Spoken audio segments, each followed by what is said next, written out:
Okay, today's discussion is centered around ectogenesis, pretty much the artificial womb.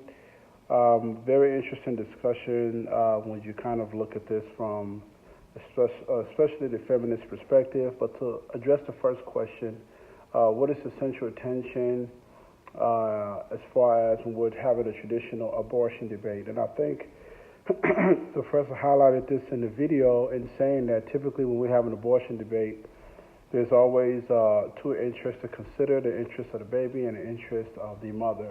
And typically, one is usually, whichever one triumphs, is usually at the detriment of the other.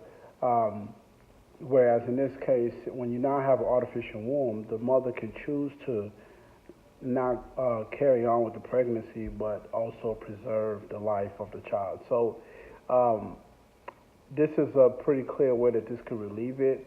Now, the next part of the discussion kind of gets into all the implications and all the unintended consequences of having this as an option. So it kind of gets into the feminist argument. And here we'll give an example from three perspectives of feminism: the liberal, radical, and the cultural feminist. The liberal feminism makes the argument that um, ectogenesis will be very liberating for women because it would allow them to not have the burden of being pregnant and all the physical, emotional complications that can come from that.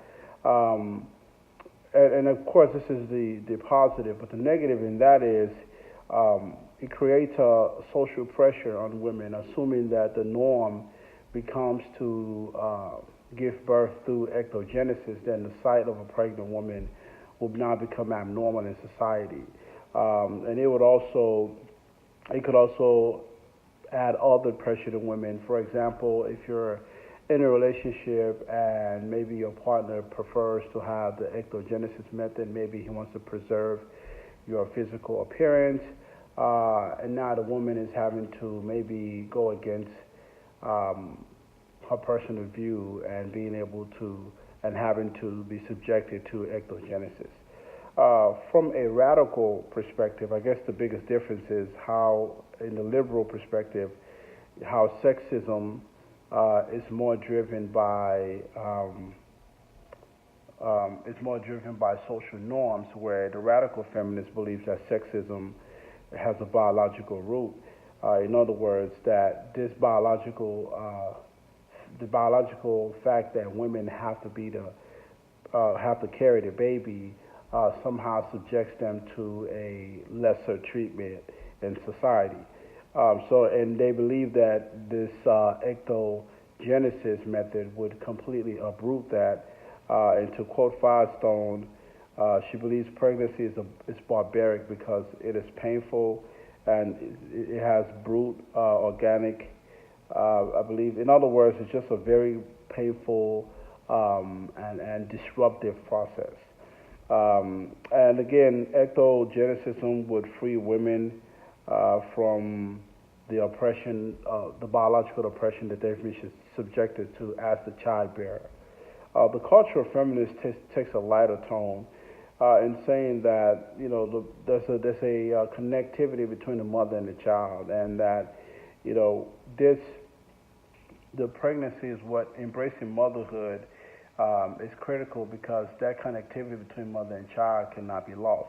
And this could be lost if we choose to go the ectogenesis method and deviate. In other words, it would also devalue motherhood as a whole. I'm going to run out of time. So to kind of get into the last part of the question, um, you know, in essence, should Americans continue the pro-choice, the pro-life paradigm, or both sides should choose pro-ecto? And I didn't really spend too much time on this, but there are some unintended consequences in this artificial womb.